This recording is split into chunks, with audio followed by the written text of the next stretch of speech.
안녕하세요. 라이프노트입니다. 오늘 제가 들고 온 주제는 부동산 중에서도 이 신축 아파트를 굉장히 고집하시는 분들이 있는 것 같아서 한번 준비를 해봤습니다. 제 주변에도 매우 많은데요. 신축 아파트는 물론 좋죠. 그런데 과연 고집하는 게 맞느냐라는 거죠. 요즘 집 구할 때 뭐 신혼부부 그리고 뭐 전세 살고 있는 아이 있는 젊은 부부들 보면 다음 매매하는 곳은 꼭 신축을 구하려고 애쓰시는 분들이 간혹 있더라고요. 집을 구할 때 신축만 찾는 사람들이 있다라는 거죠. 깔끔한 인테리어, 최신 설비, 좋은 커뮤니티까지 매력적인 건 사실이죠. 하지만 이 신축만 고집하는 게 정답일까요? 오늘은 신축을 너무 고집하지 말자라는 이야기를 함께 나눠보려고 하는 건데요. 우리가 놓치고 있는 분명히 가성비 좋은 선택지가 저는 있다고 봅니다. 신축을 고집함으로써 과연 돈을 벌 수 있는지 아니면은 구축이 결국 돈을 버는 방법인지 이것은 정답은 없을 겁니다. 하지만 내가 실거주, 투자용이 아닌 실거주용이라고 하더라도 이왕이면 인생에서 가장 큰 돈이 들어가는 부동산에서는 돈을 벌고 싶어 하는 게 사람 마음이겠죠. 그렇기 때문에 저는 투자용, 실거주용을 분명 나눌 필요는 있지만 이왕이면 돈을 오르는 걸로 추구하는 게 사람이기 때문에 신축으로도 과연 돈을 벌 수 있는지에 대해서도 이야기를 해보고 싶습니다. 뭐 둘 다 돈을 벌긴 벌 거예요. 번 사람은 신축도 돈 잘 법니다. 좋습니다. 희소성이 있기 때문에 뭐 이런 말도 많이 하죠. 또 어떤 사람은 무슨 소리입니까? 구축이죠. 부동산으로 돈을 벌려면 구축, 뭐 리모델링, 뭐 재개발 하는 곳을 선택을 해야 그래야 돈이 오르는 거지. 신축은 이미 다 발전하고 발달했기 때문에 더 이상 오를 호재가 없어요 라고 하시는 분들이 분명 계실 거다라는 거죠. 그래서 오늘은 이 부분들에 대해서 한번 고집하시는 분들께, 저는 신축 아파트를 고집하시는 분들께 이런 면이 좀 좋은 것도 있고 이러한 면이 안 좋은 것도 있다, 선택을 해보세요 라는 취지로 뭐 이야기를 해볼까 합니다. 자, 우리가 신축 아파트를 좋은 집이라고 생각을 하는데 돈 되는 집이라고 생각을 하시는 분도 계십니다. 그런데 저는 꼭 반드시 부동산은 어떤 거든지 좋은 집과 돈 되는 집은 다르다라고 분명한 명확한 선을 긋고 개념을 잡으라고 말씀을 드리고 싶습니다. 부동산을 투자 시작할 때 신축 아파트들 요즘은 선호하다 못해 집착하는 사람들도 많아졌습니다. 입주 5년 이내 좋죠? 커뮤니티 시설 잘 갖추니까 브랜드 아파트 호재거리이기도 하고, 브랜드 아파트 그 중에 1군 아파트 브랜드여야 값이 좀 더 잘 오르는 것도 있죠. 그리고 잘 정돈된 동네, 뭐 신축은 대부분 좀 신도시 같은 데 많이 생기죠. 신도시라는 것은 구획 정리도 잘 되어 있고 전선 뭐 이런 선 같은 것도 통신 시설비도 다 매립해서 짓기 때문에 선 정리도 잘 되어 있고 매우 깔끔하게 되어 있죠, 동네가. 그리고 집 같은 경우에도 인테리어가 매우 베란다 확장도 잘 되어 있고 에어컨도 튀어나오지 않게 매립형으로 천장에 달려 있기 때문에 매우 이쁘게 요즘 사람들의 취향에 맞는 취향 저격을 하는 집들이 많이 나타났습니다. 겉으로 보면 이런 선택이 합리적으로 참 보이기도 할 겁니다. 하지만 어떻게 보면 저는 현실은 좀 정반대라고 말씀을 드리고 싶습니다. 실제로 신축 위주로 매수한 사람들 상당수가 수익을 내지 못하는 경우가 더 많습니다. 낸 사람보다. 이유는 뭐 굉장히 다양하고 복합적인 요소가 많겠지만 그중 현실적인 이유 요소가 저는 크다고 생각하는데요. 현실적인 이유와 요소가 여러 가지겠지만 좋은 집과 돈 되는 집을 구분을 못한 게 크다, 저는 이렇게 보고 싶습니다. 자, 일단 신축이 왜 신축으로 돈을 벌 수 없냐. 첫 번째 이유가 저는 이 프리미엄을 다 반영한 가격이다 라고 말씀을 좀 드리고 싶네요. 뭐 2020년에서 21년에 신축 투자자들의 손실이 좀 있었는데요. 20년 서울 강남권에서 분양가 약 20억원대로 입주한 뭐 D 아파트 단지가 있었죠. 프리미엄을 포함해 분양가 대비 시세가 25억원까지 올랐어요. 5억까지 올랐는데 이후 금리 인상이나 규제 강화로 시장이 꺾이고 24년에는 다시 21억, 22억까지 하락하다가 지금도 소폭 상승, 소폭 하락으로 계속 왔다 갔다 하고 있습니다. 어쨌든 20억보다 돈 번 거 아니에요? 하지만 20억으로 분양을 받았다는 소리는 20억을 현금 주고 사는 사람이 대부분 없다라고 가정할 때 실제로도 그럴 거고요.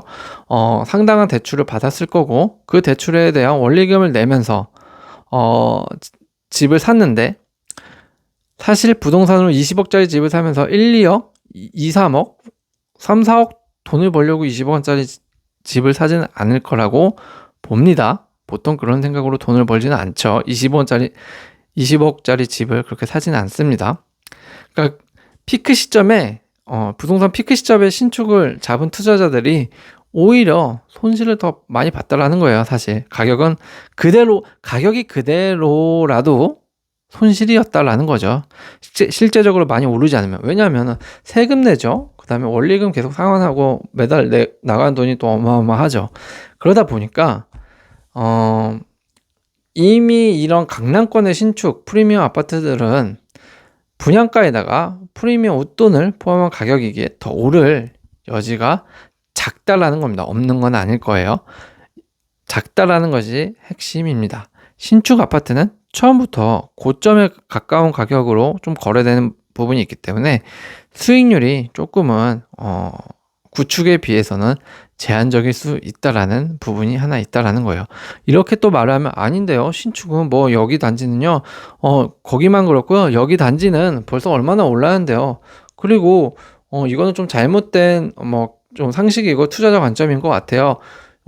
금리 인상이나 규제 강화가 해도 나중에 부동산 오르면 10억씩 막 오르고 그러는데 그럴 때는 더 이득 아닌가요? 라고 반박하시는 분도 계실 수 있어요. 그분들의 의견을 존중합니다. 하지만 우리가 부동산이든 주식이든 코인이든 투자라는 것을 할 때 투자를 하는 목적과 이유는 내가 원하는 시기에 부를 이루고 싶어서일 거예요. 지금 묻어내고 내가 70살, 80살 돼서 돈이 생기기를 원해서 그때 돈이 생기기를 원해서 투자를 하는 사람은 매우 적을 것이다.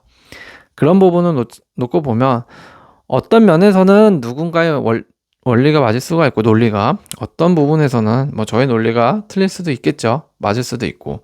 하지만 제가 신축을 바라보는 입장은 이거다라는 겁니다. 이미 신축은 구축에 비해서 프리미엄이 많이 포함되어 있는 경우가 대다수다라는 겁니다. 두 번째는 신축은 투자보다 조금 소비에 가까운 선택에 가깝다. 이게 무슨 말이냐? 신축을 선호하는 심리는 대부분 좋은 환경에서 살고 싶다라는 거주 만족의 중심입니다. 그러니까 내가 이 집이 얼마 오를지는 모르겠어. 근데 깨끗하고 좋은 단지고 좋은 커뮤니티를 내가 이용하면서 조금 내가 무엇인가 된 듯한 그런 삶의 느낌을 받으면서 살고 싶어. 깨끗한 환경에서 살고 싶어. 이런 소비적 심리가 들어간다라는 거죠.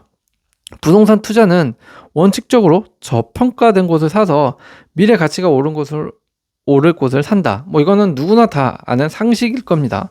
그런데 신축을 선택하는 것 자체가 소비 심리고 이게 그 저평가된 곳을 미래의 가치가 오를 곳을 산다의 반대 개념이다 라고 볼 수가 있다라는 부분이 있습니다. 이미 많은 사람들이 몰려 있었고 가격대도 높게 형성이 됐으니까 당연 그럴 수 있습니다. 아니 지금 분양가 10억 싼 건데요? 그 주변은 20억인데요? 라고 하시는 분들이 있는데요. 그거는 어느 특정 단지가 좀 그럴 수가 있죠. 근데 제가 지금 신축이라고 말을 하는 거는 서울 강남권 어디 사람들이 정말 자기가 분양에 당첨되기를 원하면서 계속 희망하면서 짓는 그런 핵심적인 지역만 말씀을 드리는 게 아닙니다. 서울도 있고 경기도 수도권도 있고 지방 부분도 있는 겁니다. 신축이라고 하면 저는 그 부분에 대해서 말씀을 드리는 겁니다. 특정 소수의 어떤 큰 이익이 나는 한 단지만 갖고 이야기할 게 아니다. 저는 그렇게 말씀을 드리는 겁니다. 그리고 신축 단지에 살면 저축을 못할 확률이 커져요. 이게 무엇이냐? 제가 앞서서도 말씀드렸지만 신축은 깨끗한 도시, 단지 환경을 갖추고 있다고 했죠. 그렇기 때문에 이에 맞는 생활들을 위해서 내가 소비를 해야 됩니다. 예를 들어서 내가 신축 깨끗한 단지에 산다 치면은 주변에 뭐 백화점이 있다거나 커뮤니티가 있으면 백화점에 가서 맞는 소비를 또 하게 됩니다. 내 가까운 곳에 차를 안 타도 걸어가서 백화점에 도달할 수 있는 거리라면 내 집이, 나는 백화점에 가서 소비를 해야 할 확률이 더 높아지는 거죠. 다른 사람에 비해서.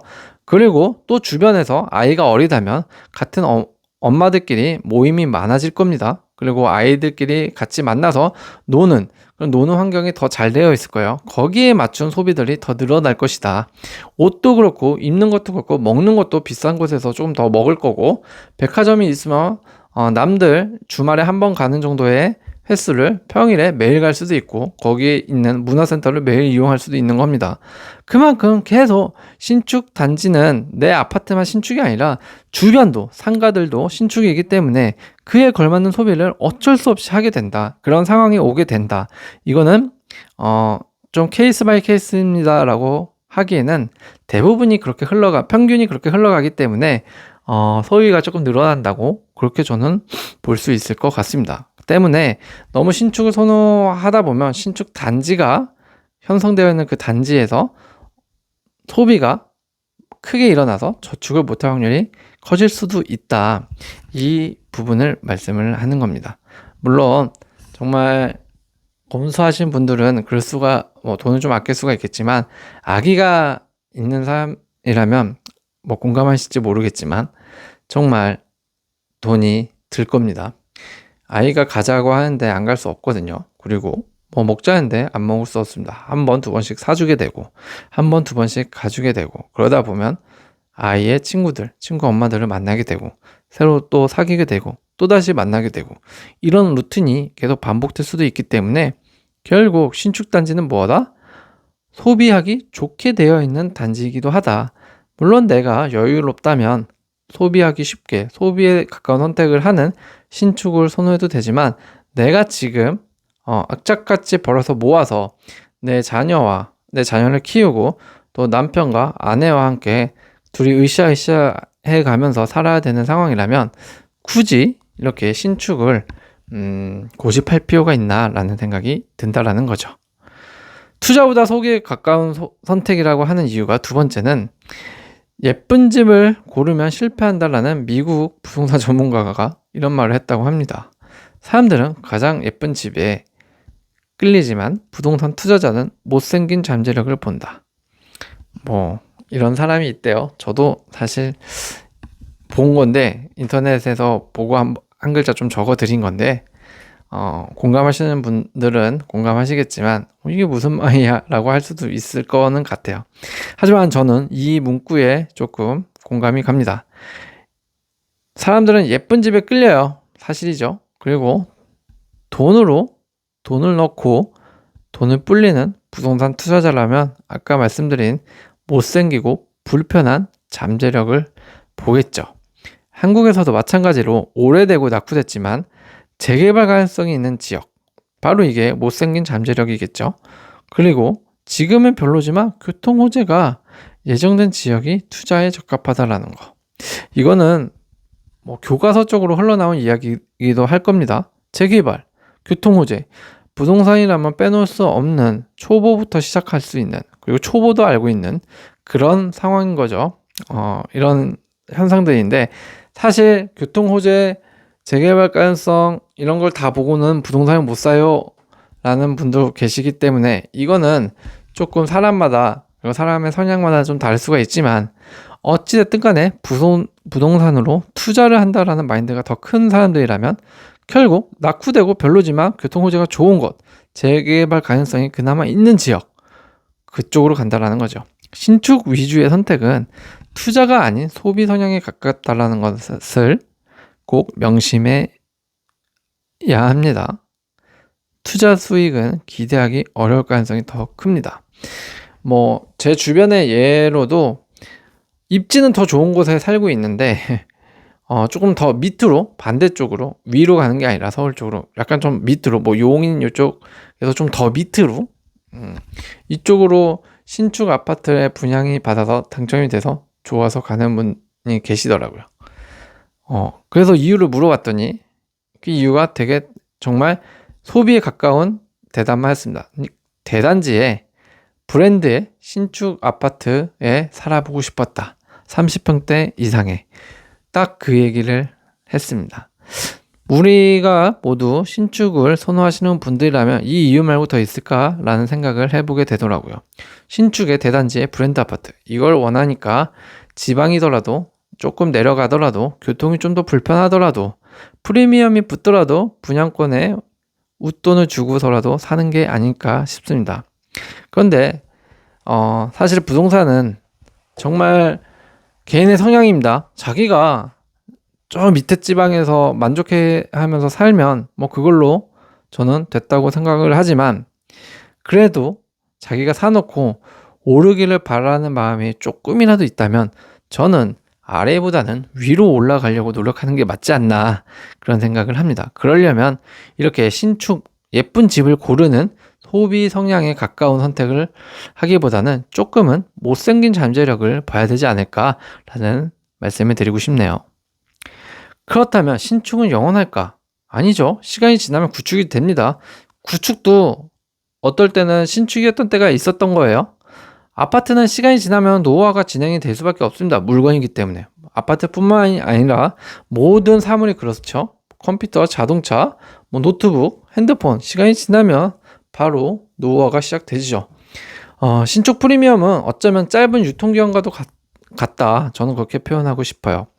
문제는 이제 입지 경쟁력이 없을 경우가 좀 문제인 건데, 이럴 경우에는 가격 하락 속도가 빨라지죠. 수도권 외곽의 신축 아파트들의 사례들을 보면 특히 이런 황서, 평택, 동탄 아주 유명했죠. 21년도에 아주 부동산 붐을 일으키던 그런 지역이기도 했습니다. 핫했던 지역이기도 한데, 이런 입주한 신축 아파트들은 초기에는 고분양가였죠. 논란이 됐지만 거래가 활발했고요. 그러나 금리 인상기가 조금 오르고 수요가 조금씩 줄면서 가격이 많이 하락한 곳도 생겼습니다. 일부는 분양가보다 낮은 실거래가 잠깐 나오기도 했었습니다. 그리고 중도 포기자도 나와서 로또 청약이라는 동탄 같은 경우에는 그런 사태도 있었죠. 한 명을 뽑는.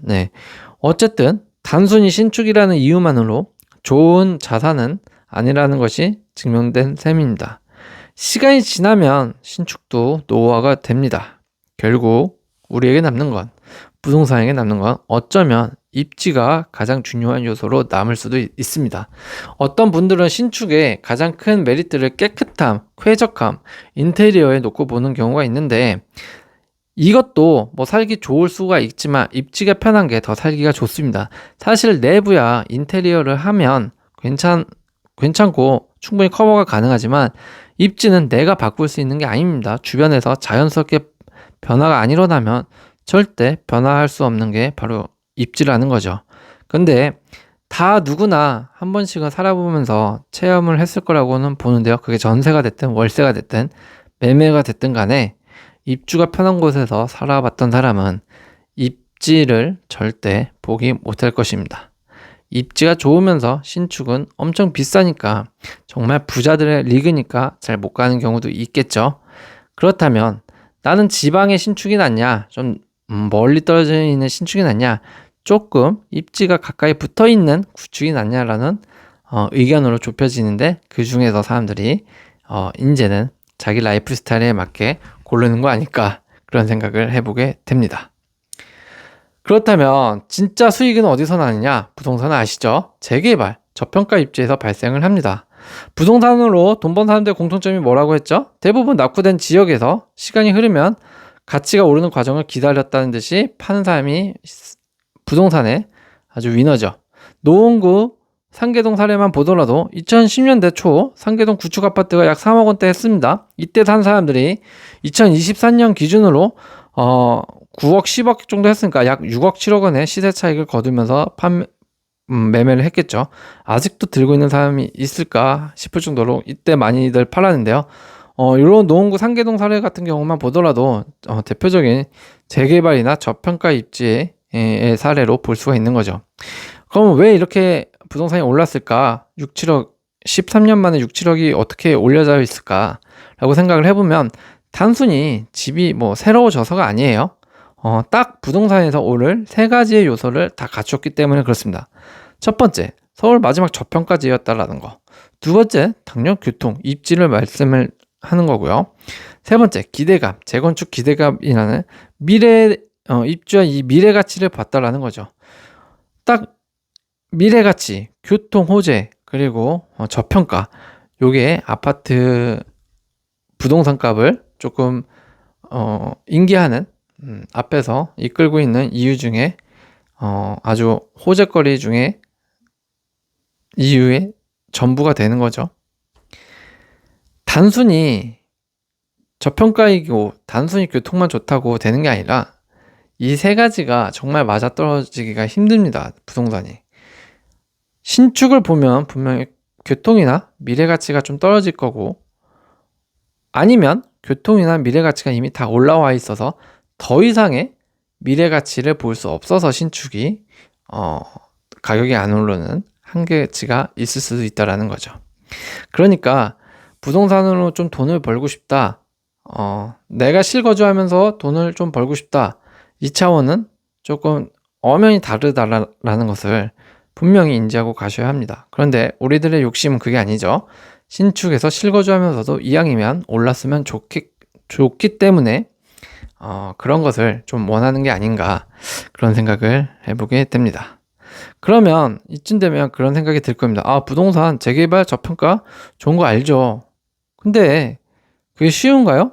그렇죠. 쉽지가 않죠. 그러면 나는 왜 재개발이 돈 되는 건 아닌데 나는 왜 못 사냐? 이유가 한 대략 4-5가지 정도 될 것 같습니다. 첫 번째, 재개발 익숙치 않아서 무서워합니다, 사람들이.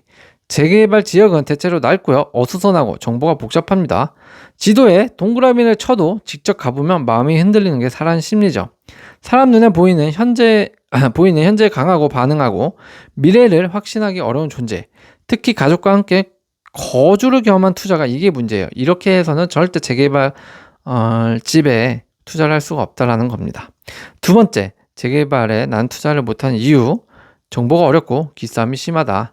나만 모르는 것 같고 왠지 이거 사면 덤터기 쓰는 것 같고, 정보의 불균형과 심리적 불신이 같이 작용해서 진입장벽이 스스로 높아지기 마련입니다. 이게 정비구역인지 헷갈리기도 하고, 조합 설립, 관리처분, 철거, 무슨 단계인지도 모를 것 같고, 부동산마다 다 말하는 게 조금씩 다르고, 정보가 비대칭해지다 보니까 나는 여기다가 투자하기 어렵다라고 자꾸 뇌에서 판단을 하는 거죠. 세 번째로는 잠깐 사는 건 괜찮겠지라는 안심되는 심리 때문에 그럴 겁니다. 대부분의 사람은 신축이나 좋은 동네로 결국 가죠. 왜냐하면 일단 사는 동안에 내가 편하고 싶다라는 마음이 대부분이 큽니다. 5년만 있다가 팔면 되겠지. 좋은 위치인데 뭐 크게 안 오르더라도 안전하니까. 하지만 이런 선택은 투자 수익 관점에서 보면 편안한 손실을 받아들이는 것이 되기도 합니다. 결국 투자 심리에서 가장 흔한 오류는 안전적인 손해를 선택하게 되는 거죠. 신축을 선택했다고 안정적 손해가 확정된다는 게 아닙니다. 꼭 재개발을 선택했다고 이게 꼭 재개발의 아파트가 진행이 되고 성공하는 투자로 이어진다고 보장은 못하는 겁니다. 그런데 대부분 부동산의 흐름상 재개발, 저평가지에 돈이 된다는 거 알면 쉽게 투자를 하면 되잖아요. 그렇죠? 근데 그런 것들을 하지 못하는 이유는 우리는 전문적인 투자 수익자가 아니기 때문에, 투자로 돈을 벌고 먹고 사는 사람이 아니다 보니 이런 것들에 대한 계속되는 심리가 작용을 하면서 결국 오류를 범하게 된다라는 거죠. 네 번째로는 이 이유가 가장 클 겁니다. 언제 될지 몰라서. 저는 재개발이 언제 될지 몰라서 투자를 못하는 이유가 대부분일 거라고 생각을 하는데요. 재개발은 시간이 오래 걸리는 건 다들 알고 있어요. 그런데 3년 걸릴지 5년 걸릴지 길게는 10년 이상도 걸린다라는데 어떻게 이걸 믿고 언제까지 내가 버티면서 일을 하면서 버틸지도 모르기 때문에 투자를 못하는 경우가 대부분일 겁니다. 그러면서 어떤 사람들은 이런 내 모습을 보면서 이런 말을 하고 다니겠죠. 야, 그때까지 기다리면 뭐해? 내 집 마련은 지금인데 지금 사야지. 언제 될지 모르는 걸 사두는 게 과연 맞는 걸까? 이런 말들을 많이 하고 다닐 겁니다. 왜냐? 자기가 살 게 아니기 때문에. 남이 성공하면 배가 아플 수도 있기 때문에 지금 사라고 부추기기도 하고요. 아니면 다음에 사라고 미루라고 하기도 합니다. 자기 일이 아니기 때문에 그런 겁니다. 투자에 필요한 기다림이 이런 말들을 통해서 불확실로 느껴지기 시작한다는 거죠. 사람들은 눈앞에 있는 확실함을 선택하고 싶어 하기 때문에 이런 재개발 그리고 저평가지는 아무나 사는 게 아니다. 마지막 이유는 남들이 안 하는 선택하는 게 두려워서 아닐까 싶습니다. 모든 투자 시장은 궁중 심리가 강하게 작용을 할 겁니다. 뉴스에 많이 나온 동네, 유튜버가 추천하는 동네, 지인들이 다 사는 동네로 시선이 쏠리기 마련이죠. 하지만 진짜 기회는 사람들이 아직 주목하지 않은 지역에 있을 수 있다는 거예요. 문제는 그걸 알면서도 왜 아무도 여긴 안 보지? 내가 잘못 생각하고 있는 건 아닐까? 내가 나 혼자 잘못된 판단을 하는 건 아닐까라는 생각을 하게 되는 거죠. 결국 궁중 속에서 벗어나는 두려움이 발목을 잡는 거고요. 투자에. 사람이 가장 투자에 있어서 하기 쉬운 심리적 오류가 뭐냐면 틀려도 가봐야 되는 부분이 있을 수가 있는데 사람은 틀릴까봐가 아니라 혼자 틀릴까봐 겁이 나서 그 투자를 못하는 경우가 대부분일 겁니다. 틀려도 됩니다. 10억 날려도 되냐고요? 10억 날리라고 하는 말이 아니고요. 내 판단이 때로는 틀려도 그 틀린 판단 안에서 또 다른 정답이 보이기 마련이다. 저는 이렇게 말씀을 좀 드리고 싶네요. 그래서 꼭 혼자 틀릴까봐 겁을 내면서 기다리면 좋은 시절 다 지나간다. 저는 이렇게 말씀드리고 싶네요. 결국 신축과 구축의 문제는 개인 성향의 차이일 수도 있을 겁니다. 신축은 커뮤니티 브랜드 좋을 거고요. 가치 중심의 투자를 하는 건 구축이 될 수가 있겠죠. 네, 구축 같은 경우에는 입지, 미래 인프라를 보고 저평가지를 보고 사는 거를 말씀을 할 겁니다. 수익 가능성은 조금 낮을 거고요. 아무래도 가치 중심 투자이다 보니까 수익 가능성이 좀 높을 거고 대신에 신축은 깨끗하니까 실거주가 높을 것이고 만족이 가치 중심 투자는 조금은 낮을 수도 있습니다. 이게 일반화할 수 있는 건 아니죠. 선택은 본인 몫이고요. 결과도 자신의 몫입니다. 그런데 결과가 안 좋아지면 그때 가서 제발 다른 요소들이 보이기 시작하는 거 그러면서 다른 요소들 탓을 하지 말았으면 좋겠습니다. 오늘의 정리를 간단히 말씀을 드리면 신축을 좋아하는 마음은 누구나 갖고 있죠. 신축 좋은 거예요. 깨끗하고 새로운 거 좋죠. 중고차보다도 신차가 더 좋잖아요. 집도 당연히 남이 쓰던 것보다는 새로 지은 새 아파트가 좋은 건 누구나 다 알고 당연할 겁니다. 깔끔하고 편안한 환경에서 살고 싶은 욕망은 자연스러운 거니까요. 하지만 부동산으로 수익을 내고 싶어 하면서 감정이 아닌데 이 감정이 아닌 데이터와 구조를 보고 객관적으로 평가를 해야 된다는 거죠. 돈이 되는 집은 예쁜 집이 아니에요. 제발 요거랑 혼동되시면 안 됩니다. 돈이 되는 집은 저평가된 집이라는 것. 좋은 집을 사려는 사람은 소비자일 거고요. 돈 되는 집을 사는 사람은 투자자 관점일 겁니다. 서로 관점이 다르다라는 것. 이것을 이해를 하실 필요는 있을 거예요. 그런데 좋은 집에 살면서 소비자이면서 돈까지 벌고 싶어 하니까 그때 그제서야 구축과 신축을 고민하게 되는 거 아닐까요?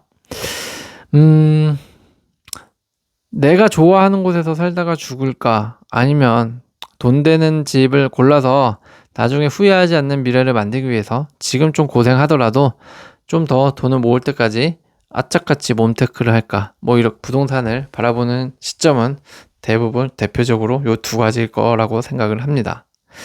각자의 선택이고 그 선택을 존중합니다. 하지만 이왕이면은 젊다면 제 개인적인 생각은 아직 몸테크를 좀 하는 게 맞을 것 같고 나이가 이제 50대, 60대, 50대 중반 후반으로 넘어간다 한다면 그때부터는 조금 내가 모아둔 돈과 성공한 사업이나 자영업으로 돈을 벌면서 조금은 깨끗한 환경에서 살다가 가는 게 낫지 않을까 그런 생각을 해보게 됩니다. 오늘도 시청해 주셔서 감사합니다.